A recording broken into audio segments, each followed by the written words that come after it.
Hey, what's happening guys? This is Didiot. Hope you guys enjoying your long weekend or enjoyed your long weekend, depending on when I upload this.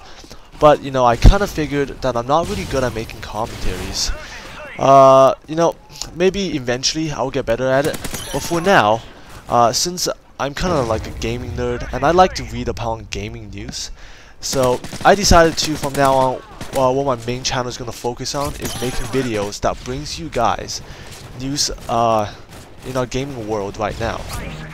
So recently I've been looking on the internet and I found some pretty interesting news about our next generation consoles.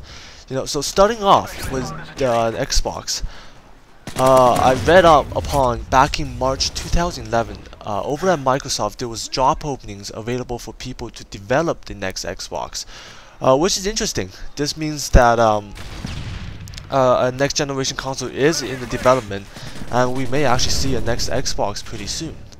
Now rumors has it that the next Xbox will incorporate a Blu-ray system, which is pretty likely, but also as well as a tablet design with a tablet controller. Now I'm kind of skeptical about this because, you know, a tablet controller I'm not really that big of a fan of.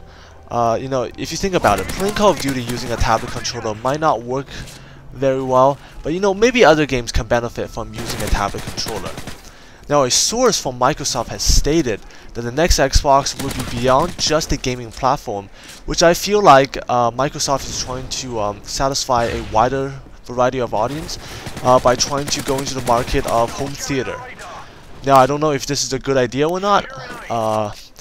I think it's a good idea, you know, try to combine everything into one. You know, it'd be nice to have like an Xbox that can, you know, watch movies, which it kind of already is. You know, play video games. Maybe it can even act as a wireless station, which you can access your router and stuff. That might be interesting. Now, if you don't know already, Microsoft is now phasing out their Microsoft points to a more modern way of transaction, you know, such as credit cards or like using things like PayPal and stuff. Now, I think this is a great idea because this way you don't have to go out and pay for Microsoft points just so you can buy like the next DLC or some indie games that you really want to try out on the Xbox Live market. Now, the speculations that the next Xbox will be shown at the next Electronic Entertainment Expo, which is also known as E3. Now, if they do, this would be fantastic, which means that the next Xbox may be released this holiday season or maybe the next holiday season. Now rumors has it that the Xbox is codenamed Durango. Now this is fascinating because Durango is actually a name of a city in the United States. Now I don't know why Microsoft would have named their Xbox Durango, but you know, this is just rumors right now and I kinda highly doubt that the next name will be Durango.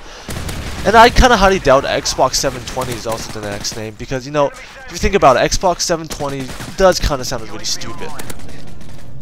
Now, if the next Xbox is like any of its previous generations, you mean that a regular packaged Xbox, you know, with your controller, maybe a headset, just one Xbox with like, I don't know, maybe 500 gigabyte of hard drive, will probably cost you about $500 on release.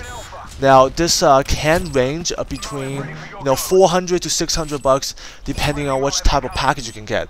Because remember, there was the Xbox Arcade version in which there was barely anything in the Xbox except for just enough for you to play video games. And then there's also the Elite version, which I don't really know what's in there. I think there was a HDMI cable, and I think the Xbox also looked better. I don't remember, but yeah, about $400 to $600 for the Xbox if it does release. Now, moving on to the PlayStation, it's very similar to the Xbox. Except for that, Sony Chief Financial Officer Masaru Kato already acknowledges that the next PlayStation is in development. So, that's great. Further news has it that some software companies that make games for the PlayStation is also developing games for the next generation console. However, Sony did state that there will be no E3 showcase this year, and then it's further backed up by Kazuhiro Kazuhiro, CEO of Sony, stating that the PlayStation 3 is going to be a 10-year console. What this means is that the PlayStation 3 was released in 2006, and if he says this is going to be a 10-year console, that means we won't be able to see a next PlayStation until 2016, which kind of contradicts with what the Chief Financial Officer said about the development of the PlayStation. I'm not quite sure what's happening here, but if it is going to be a 10-year console, you know, there is some good and bad about it. You know, the good thing is that we don't have to pay about $500-600 for the next console just so we can play the next generation games. However, it does mean that we have to wait a further 4 years for us to see the next PlayStation. Now, moving on to the Nintendo Wii. As you guys already know, the Nintendo Wii is the next Nintendo Wii is the Wii U. However, Nintendo is thinking of renaming the Wii to something else. Now, they haven't really announced what they're gonna name it to, but I personally thought the Wii U was a pretty good name. They don't really need to change it, but if Nintendo thinks it's a good idea to change it, I don't know. They may have some really creative names out there.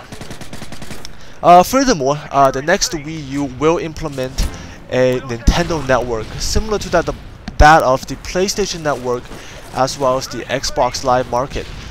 This will allow people using the Wii to access DLCs, you know, maybe pay and buy games online and not really have to go to the store and buy it. And I kind of feel like, you know, our gaming world right now, our gaming industry right now is moving towards more of a online transaction type of way of buying games. And you know, maybe in a couple years we may actually see the phasing out of buying games on CDs and DVDs. I personally don't really mind if it is all online transaction because, you know, I really buy my games all online. I sometimes buy my games in the store just because I don't really want to download it, but you know, that's just me. Now, finally, we have the PlayStation Vita. As you already know, the PlayStation Vita is the next generation PlayStation Portable. Interesting to know, the PlayStation Vita is already released in Japan, I think about a month ago. I don't know how successful it was, but in about a week's time, the PlayStation Vita will be hitting stores in America as well as Europe. Now, with the launch of the PlayStation Vita, there will be 15 launch dates. There will be 15 launch date titles. Some of them including Uncharted Golden Abyss, Wipeout 2048, and FIFA Soccer. Now, these are the three big titles that's coming out. Which I'm kind of looking forward to the Uncharted Golden Abyss because I saw some videos on it and it looks amazing for a portable handheld device. Now, the price of this game will be costing you $249 for the Wi-Fi version and $299 for the 3G version. And that's basically wraps up my this week's gaming news. I hope you guys enjoy this. I'll probably make another one next week, and I'll see you guys next time. Peace.